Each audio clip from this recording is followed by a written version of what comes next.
आज एमए उत्तरार्ध की इस द्वितीय प्रश्न पत्र की कक्षा में आप सभी विद्यार्थियों का स्वागत है। इससे पूर्व के व्याख्यान में मैंने आपको रामधारी सिंह दिनकर के कुरुक्षेत्र के तीसरे सर्ग की सार स्पष्ट किया था। तीसरे सर्ग की पूरी कथा संक्षिप्त रूप में बताई थी और आज हम तीसरे सर्ग की व्याख्या शुरू करेंगे। देखिए बच्चों, मैंने स्पष्ट किया था कि इस सर्ग में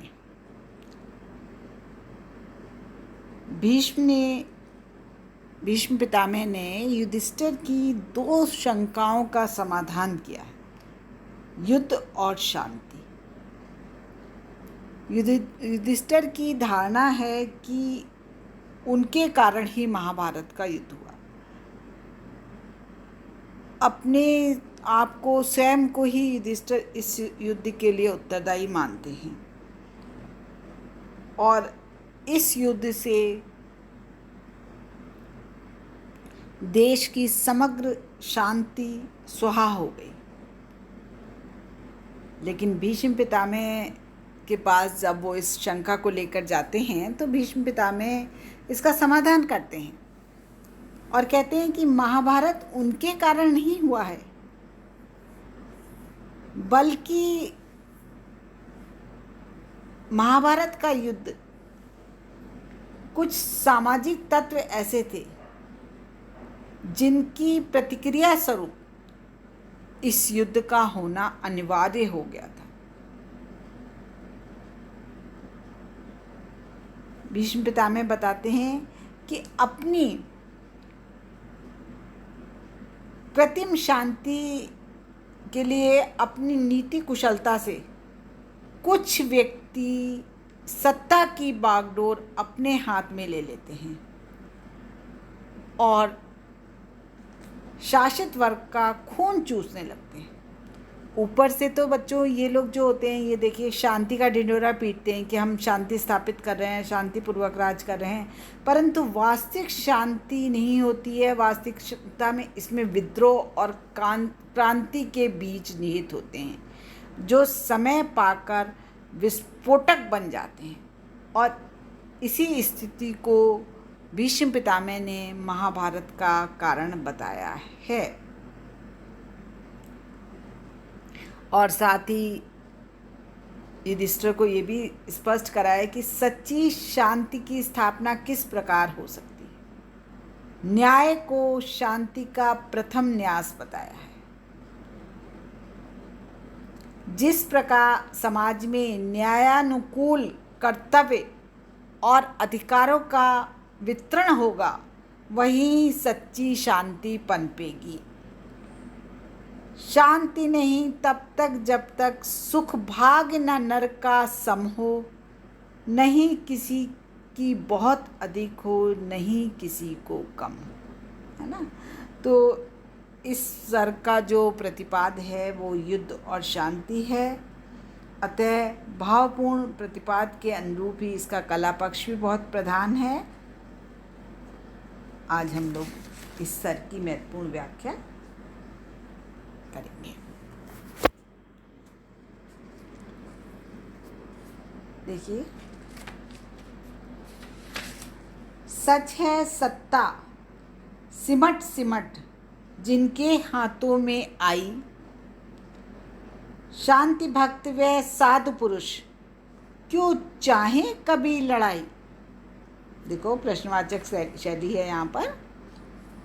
सुख का सम्यक रूप विभाजन, जहाँ नीति से न्याय से संभव नहीं अशांति दबी हो, जहाँ खटक के भय से, जहाँ पालते हो अनीति पद्धति को सत्ताधारी, जहाँ सूत्रधार हो समाज के अन्यायी अविचारी।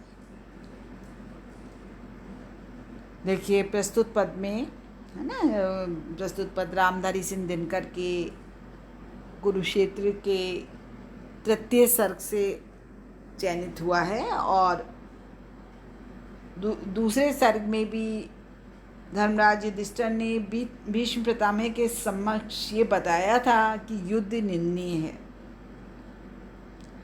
अतः उसे छोड़ना चाहिए। युधिष्ठिर की इसी बात का उत्तर देते हुए पितामह ने कहा था कि हे धर्मराज, ये माना कि युद्ध निंदनीय है, किंतु इस बात से भी इनकार नहीं किया जा सकता कि युद्ध अनिवार्य है ना। कहा था ना, आप स्पष्ट किया था, युद्ध को तुम निंद कहते हो मगर जब तलक हैं उठ रही चिंगारियाँ, है ना। तो कुटिल कलेशों की जग में तब तक युद्ध विश्व में अनिवार्य है ना, युद्ध को अनिवार्य बताया है। तो इसी क्रम में भीष्म पितामह यहाँ युधिष्ठिर के सामने स्पष्ट करते हुए कह रहे हैं कि सच है सत्ता सिमट सिमट कर जिनके हाथों में आई, जिन पूंजीपतियों अर्थात शोषकों ने धीरे धीरे अपनी शक्ति के बल पर सत्ता का और समृद्धि का साम्राज्य इकट्ठा किया है, शांति भक्त व साधु पुरुष क्यों चाहे कभी लड़ाई, ऐसे शांति भक्त और तथाकथित सज्जन पुरुष अर्थात कौन, अशांति फैलाने वाले दुष्ट लोग युद्ध को क्यों पसंद करेंगे, है ना। अर्थात आडंबर पूर्ण शांति के उपासक दुष्ट लोगों के हाथों में धीरे धीरे जब सत्ता आ गई है तो वह लोग लड़ाई की इच्छा करेंगे। क्यों करेंगे?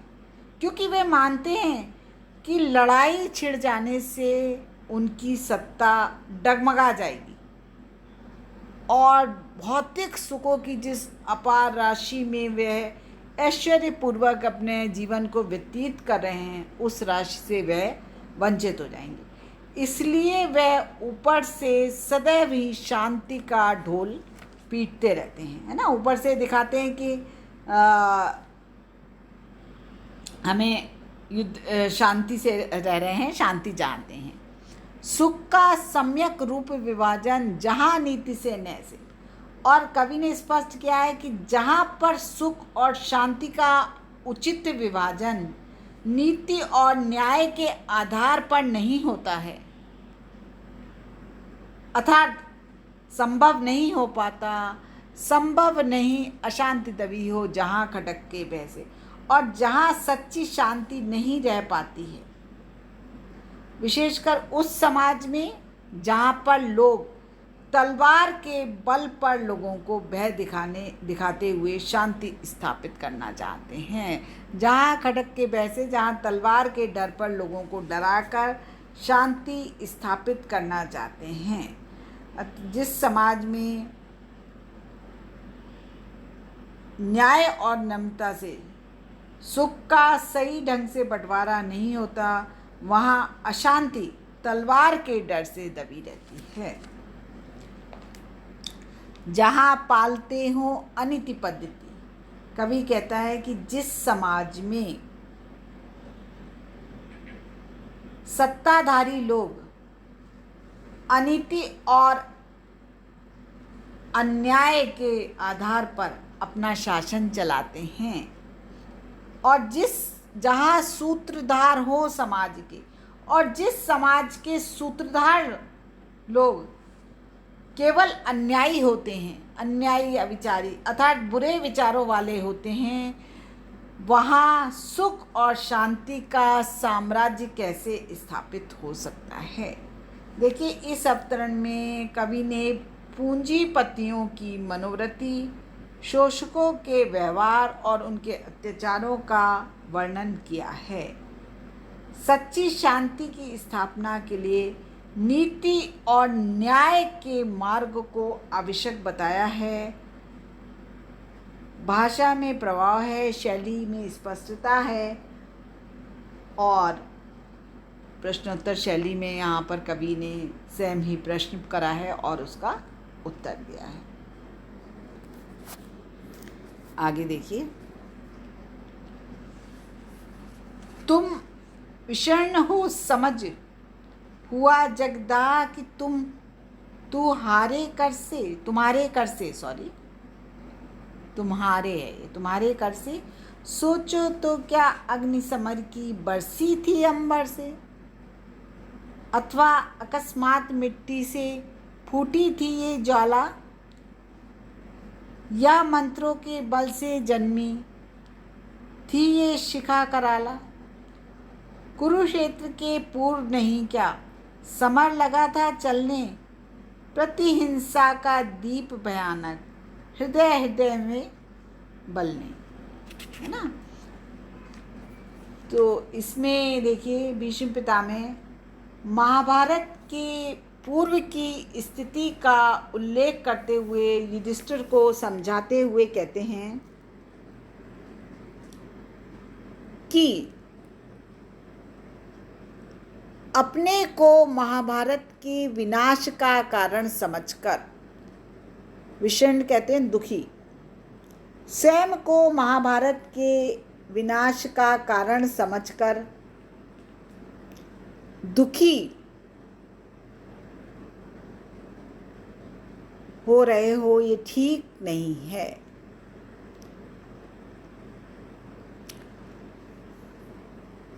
तुम ये मान रहे हो कि ये जो विनाश हुआ है, महाभारत का जो विध्वंस हुआ है, इसको स्वयं को कारण मान के दुखी होना ठीक नहीं है। वस्तुतः परिस्थितियों की परंपरा के अनेक कारण जोड़ती रही है। सोचो तो क्या अग्निशमन की बरसी थी अंबर से, ये जो विनाश हुआ है ये तुम्हारे हाथों से नहीं हुआ है, वरन अनेक परिस्थितियों की वजह से ये हुआ है। ये विचार करने की बात है कि युद्ध की अग्नि ना तो अंबर से बरसी थी और अथवा अकस्मात मिट्टी से फूटी थी ये ज्वाला, और ना ही यह धरती को फोड़कर अचानक एक ज्वाला के रूप में प्रकट हुई थी, है ना। वो प्रश्न उन्हीं से कर रहे हैं पितामह युधिष्ठिर से। तो क्या ये जो समर, ये जो महाभारत हुआ है, ये जो विनाश लीला हुई है, ये अग्नि आकाश से बरसी थी अथवा अचानक ही मिट्टी में से कोई ज्वाला के रूप में फूटकर बाहर आ गई थी। कुरुक्षेत्र के पूर्व नहीं क्या समर लगा था चलने, और इस भयंकर विनाशक अग्नि को किसी ने या मंत्रों के बल से जन्मी थी ये शिखा कराला, मंत्र बल से नहीं लगाया था। ये जो शिखा, ये जो विकराल रूप में उत्पन्न हुई थी, इसको मंत्रों के बल से भी किसी ने नहीं लगाया था। वस्तुतः कुरुक्षेत्र के पूर्व नहीं क्या, कुरुक्षेत्र में युद्ध प्रारंभ होने से पहले ही इस युद्ध की भूमिका बनने लगी थी। समर लगा था चलने, प्रतिहिंसा का दीपयांक, और प्रत्येक व्यक्ति के हृदय में प्रतिहिंसा की आग जलने लगी थी। बदला लेने की भावना प्रबल हो गई थी, हृदय हृदय में बलने। कोई अपनी सत्ता को सुरक्षित रखने के लिए अनीति को, अन्याय को बढ़ाता ही जा रहा था, तो कोई प्रतिशोध लेने के लिए तड़प रहा था। सभी एक दूसरे के प्रति वैर भाव बढ़ता जा रहा था, जो समय पाकर भयंकर वेग से फूट पड़ा और उसमें अपार जनधन की हानि हो गई। यहाँ पर पितामह युधिष्ठिर को स्पष्ट कर रहे हैं कि तुम स्वयं को इस विनाश लीला का कारण मत समझो, क्योंकि ये ज्वाला तो कब से धधक रही थी। सबके मन में युद्ध की ज्वाला जो थी वो धधक रही थी, और समय पाकर इस ज्वाला ने विकराल रूप धारण कर लिया और उसका परिणाम इतना भयंकर युद्ध हुआ, है ना।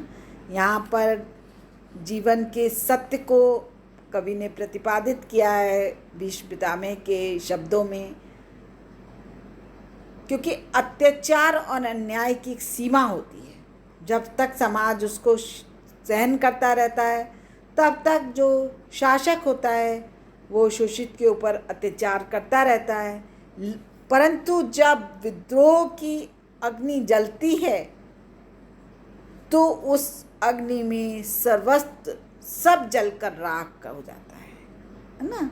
और यही बहुत सहज और प्रभावशाली ढंग से यहाँ पर कवि ने समझाने का प्रयास किया है। संदेह, रूपक आदि अलंकारों की सुंदर व्यंजना इसमें हुई है। आगे देखिए बच्चों, शांति खोलकर खटक क्रांति का जब वर्जन करती है, तभी जान लो किसी समर का वह सृजन करती है। शांति नहीं तब तक जब तक सुख भाग न नर का सम हो, नहीं किसी को बहुत अधिक हो, नहीं किसी को कम हो। ऐसी शांति राज करती है तन पर नहीं हृदय पर, नर के ऊंचे विश्वासों पर, श्रद्धा भक्ति प्रणय पर, है ना। तो इसमें भीष्म पितामह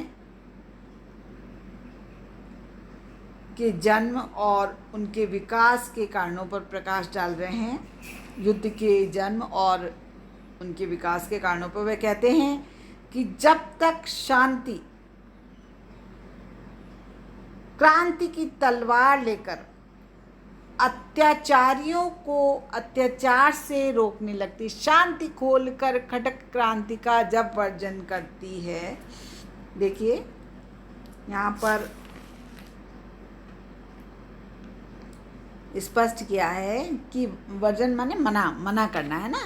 कि जब शांति क्रांति की तलवार हाथ में लेकर अत्याचारियों को अत्याचार करने से मना करने लगती है, तभी जान लो किसी समर का वह सृजन करती है। सृजन माने उत्पत्ति। और तभी ये समझ लो अच्छी प्रकार से कि किसी युद्ध की उत्पत्ति हो गई है, अर्थात जब शांति ही क्रांति बनने लगती है तो युद्ध की उत्पत्ति अनिवार्य हो जाती है ना। युद्ध की भूमिका तैयार हो जाती है। भाव ये है कि जब स्वयं शांति ही क्रांति बन जाती है तो युद्ध अनिवार्य हो जाता है। आगे देखिए पितामह कह रहे हैं, शांति नहीं तब तक जब तक किसी भी समाज में तब तक शांति स्थापित नहीं हो सकती जब तक सुख भाग न नर का सम हो, जब तक कि प्रत्येक व्यक्ति को सुख का बराबर भाग ना मिले, है ना। सुख भाग न नर का सम हो, है ना। बराबर रूप में, सम माने समान रूप से, है ना। सुख भाग समान रूप से नहीं प्राप्त हो, ना मिले। जब तक किसी व्यक्ति को बहुत अधिक सुख प्राप्त होगा और जब किसी व्यक्ति को अधिक मात्रा में सुखी सुख प्राप्त होता रहेगा और किसी को बहुत ही कम मात्रा में मिलेगा, तब तक समाज में शांति की स्थापना नहीं, किसी को बहुत अधिक हो, नहीं किसी को शांति की स्थापना नहीं हो सकती। व्यंजना ये है कि शांति की यहाँ पर निकल रही है जो अर्थ वो ये है कि शांति की स्थापना के लिए प्रत्येक मनुष्य को बराबर और उचित मात्रा में सुख और दुख का विभाजन होना चाहिए। ऐसी शांति राज्य करती है तन पर नहीं हृदय पर। और भीष्म कहते हैं कि ऐसी सच्ची शांति जो सभी को समान सुख सुविधाएं पहुंचाती है, वह मनुष्य के शरीर की अपेक्षा हृदय पर शासन करती है। ऐसी शांति राज करती है तन पर नहीं हृदय पर, मतलब हृदय पर राज करती है। अर्थात मन से जब मनुष्य प्रसन्न होता है तो वह ऐसे राज्य का आदर करता है। भाव ये है कि सच्ची शांति से ही हम मनुष्य के हृदयों पर अधिकार कर सकते हैं, नर के ऊंचे विश्वासों पर। इसके साथ ही कवि ये स्पष्ट करते हैं कि सच्ची शांति ही मनुष्य के उच्च आदर्शों, विश्वासों, श्रद्धा की भावना, भक्ति की भावना और प्रणय कहते हैं प्रेम को, और प्रेम पर शासन करती है। अच्छा, अर्थात जब मनुष्य सुखी होता है, मनुष्य प्रसन्न होता है, तो वह श्रद्धा भक्ति से प्रेम करता है। उसके मन में अपने राजा के प्रति, अपने राज्य के प्रति एक आदर और सम्मान की भावना उत्पन्न होती है ना। तो यहाँ पर कवि ने सच्ची शांति को हृदय पे शासन करने वाला और संपूर्ण समाज में समता का वातावरण बनाने वाला बताया है कि जहाँ पर सच्ची शांति होगी वहीं पर समता का, समानता का, आदर का, भक्ति का, श्रद्धा का भाव होगा, है ना। सरल भाषा में ये ही स्पष्ट करने का यहाँ कवि ने प्रयास किया। देखिए अगला पद, न्याय शांति का प्रथम न्यास है। जब तक न्याय न आता, जैसा भी हो महल शांति का सुदृढ़ नहीं रह पाता। कृत्रिम शांति सशंक आप अपने से ही डरती है। खटक छोड़ विश्वास किसी का कभी नहीं करती। और जिन्हें हम शांति व्यवस्था में सुख भोग सुलभ हैं, उनके लिए शांति ही जीवन सार सिद्ध दुर्लभ है।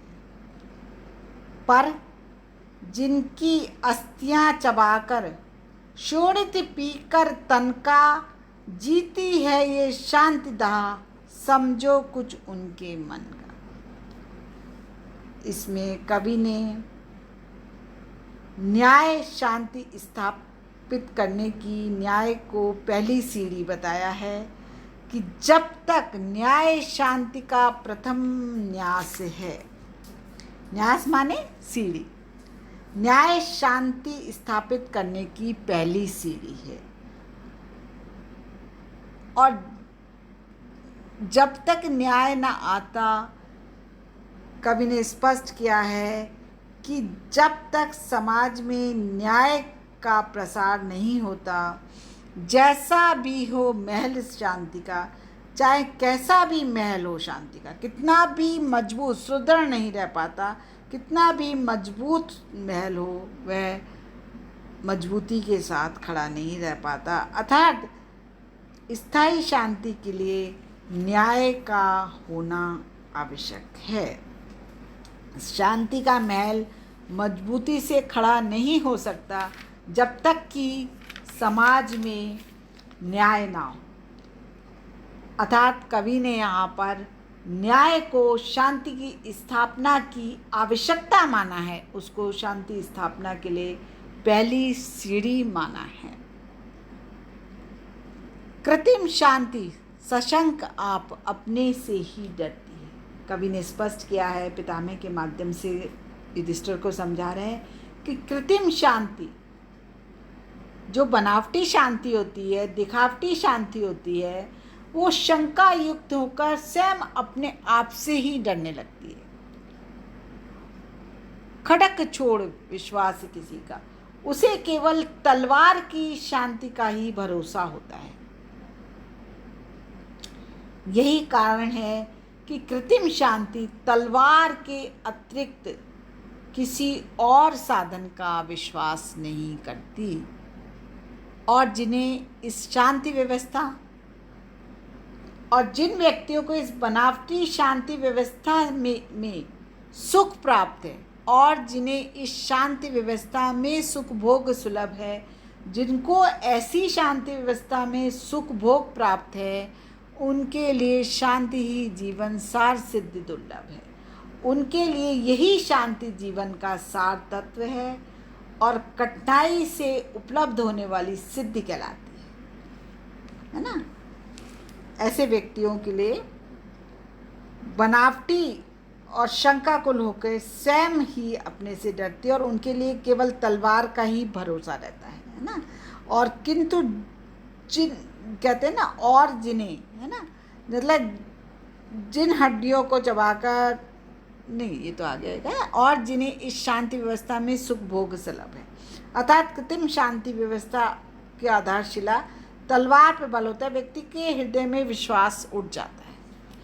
और आगे कवि स्पष्ट करते हुए कहते हैं, उनके लिए शांति ही जीवन। कवि कहते हैं, जिन व्यक्तियों को इस बनावटी शांति की व्यवस्था में सुख भोग प्राप्त है, उनके लिए यही शांति जीवन का सार है, जीवन का सार तत्व और कठिनाई से उपलब्ध होने वाली सिद्धि कहलाती है ना। इतना ही नहीं, कभी आगे स्पष्ट करते हुए कहते हैं कि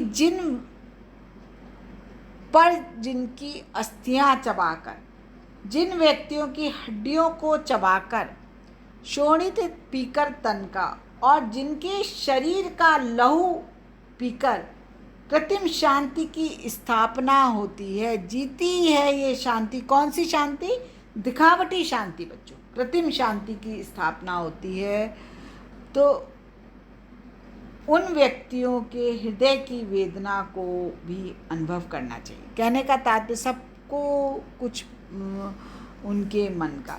कवि यहाँ पर यह अभिप्राय है कि जिस प्रकार समाज में कृत्रिम शांति का साम्राज्य होता है, वहाँ शोषक और शासक वर्ग तो आनंद से सुखी जीवन बिताता है, किंतु जो शोषित होता है, जिनको तुम शोषण कर रहे हो, जिनका लहू पी रहे हो, और शासित दुखद वातावरण में अपने जीवन का निर्वाह, ऐसे व्यक्ति दुखद वातावरण में अपने जीवन का निर्वाह करते हैं।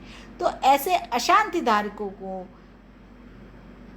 ऐसे व्यक्तियों के, ऐसे शोषित व्यक्तियों के विषय में भी सोचना चाहिए। कवि ने यहाँ पर सच्ची शांति के लिए न्याय की आवश्यकता पर बल देने के बाद कृत्रिम शांति के दुर्गुणों को स्पष्ट किया है। जैसे एक प्रकार से देखिए, सच्ची शांति और कृत्रिम शांति का यहाँ पर तुलनात्मक अध्ययन किया गया। स्पष्ट हुआ बच्चों? अब आगे के व्याख्यानों में हम इसी की निरंतरता में आगे की व्याख्या करेंगे। धन्यवाद।